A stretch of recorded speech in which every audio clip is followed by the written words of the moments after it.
शाहबाद में जरूरतमंद लोगों को 5 रुपए में भरपेट खाना उपलब्ध करवाने की अपनी मुहिम को आगे बढ़ाते हुए स्टालवार्ट फाउंडेशन के चेयरमैन संदीप गर्ग ने वीरवार को शाहबाद रसोई जनता को समर्पित कर दी, जिसकी शुरुआत श्री श्री 1008 गुमटी वाले माताजी विश्वविख्यात कथावाचक ज्ञानी साहिब सिंह, विधायक रामकरण काला व नगरपालिका प्रधान डॉक्टर गुलशन कवात्रा ने रिबन काटकर की। इससे पहले शाहबाद के शिव मंदिर धर्मशाला में आयोजित कार्यक्रम में संदीप गर्ग ने कहा कि जब उन्होंने लाडवा में पहली रसोई की शुरुआत की थी तो कुछ राजनीतिक लोगों ने इसे राजनीतिक स्टंट बताया था, लेकिन उनका कहना है कि अगर समाज सेवा करना स्टंट है तो इस तरह के स्टंट करने में वह कोई गुरेज नहीं करेंगे। संदीप गर्ग ने कहा कि भूखे को भोजन, अनाथ को आश्रय और रोगी को उपचार दिलाने जैसे समाज सेवा के कार्य करने को ही वे अपना सबसे बड़ा धर्म मानते हैं।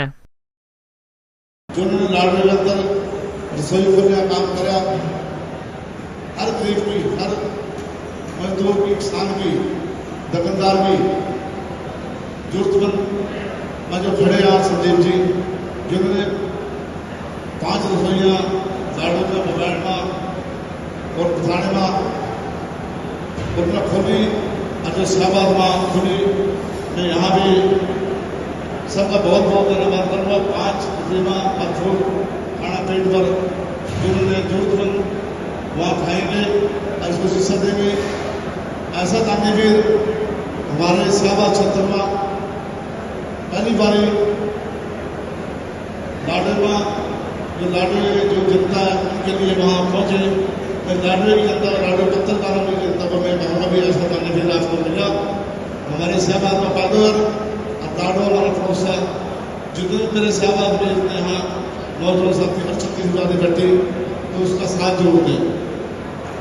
जो आज पूरे हरियाणा में आज संदीप जी का नाम एक मशहूर है। मैं भी खुद करता था, मेरे 25 साल है मतलब भी, चाहे मंदिर में, चाहे गुरुद्वारे में, चाहे किसी में कोई भी, आज मैं भी ध्यान वाले में मैं भी इससे बहुत पीछे हूँ। मेरे को 25 साल है, हर जगह जो जहाँ रहता है चाहे थोड़ा या ज़्यादा, मैं किसी को खाते नहीं डालता।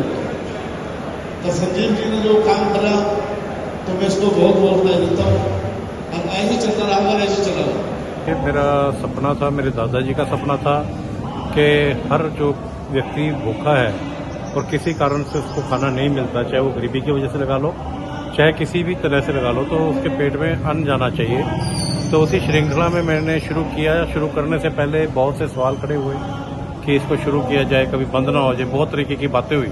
परंतु एक दिन ऐसा आया कि मैंने कहा नहीं, इसको शुरू करते हैं, और परमात्मा ने मुझे ताकत दी। उस परमपिता परमात्मा का मैं शुक्राना अदा करता हूँ कि उसकी वजह से ये सारे कार्य चल रहा है, क्योंकि उसने ये कार्य तो करवाना ही था। मैं शुक्रगुजार हूँ उसका कि उसने इस काम के लिए मुझे चुना, और बहुत अच्छा लग रहा है। लोग इसको बड़ा सराह रहे हैं और मेरे कार्यों को मोहर लगा रहे हैं।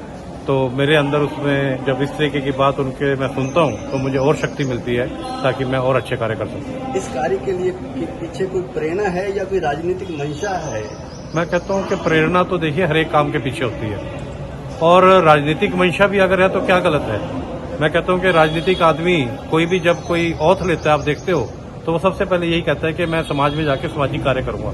और आज तो मैं ना राजनीतिक किसी फैमिली से मैं बिलोंग करता हूँ, ना मैं खुद कहीं राजनीतिक हूँ। तो मैं अगर पहले समाज सेवा करके फिर राजनीति में जाता हूँ तो किस प्रकार की दिक्कत है।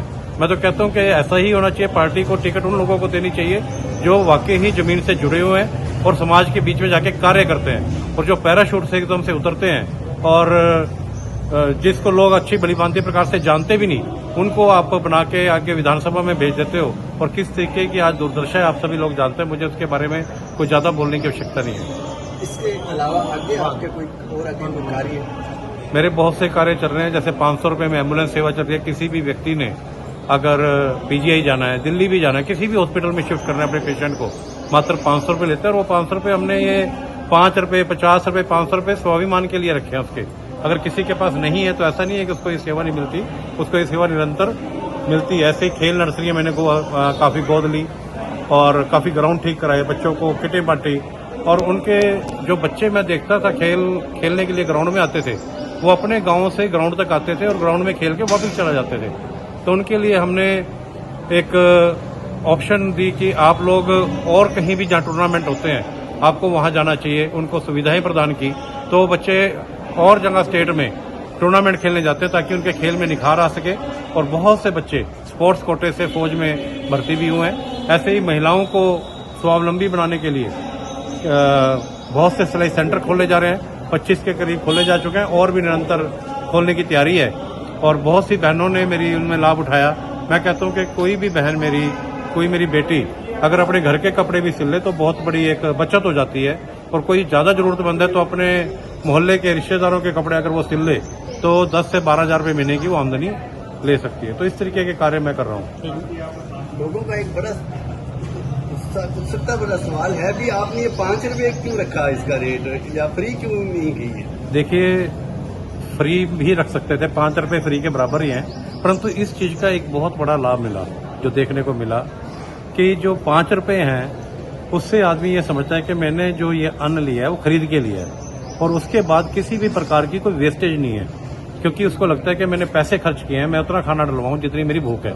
और आपको बड़ा हैरानी होगी, 4 रसोइयाँ जो ऑलरेडी चल रही हैं, 4 से 5 किलो की वेस्टेज सिर्फ निकलती है 4-5 रसोइयों में, जो कि बहुत ही कम है, जूठन जो किसी हम कह सकते हैं। और वो भी कोई पशुपालन वाला, जो मछली पालन वाला है, वो ले जाता है, और वो भी अन्न वेस्ट नहीं जाता, किसी न किसी मछली के या फिर कहीं और कोई पिगरी फार्म है वहाँ पे काम आता है।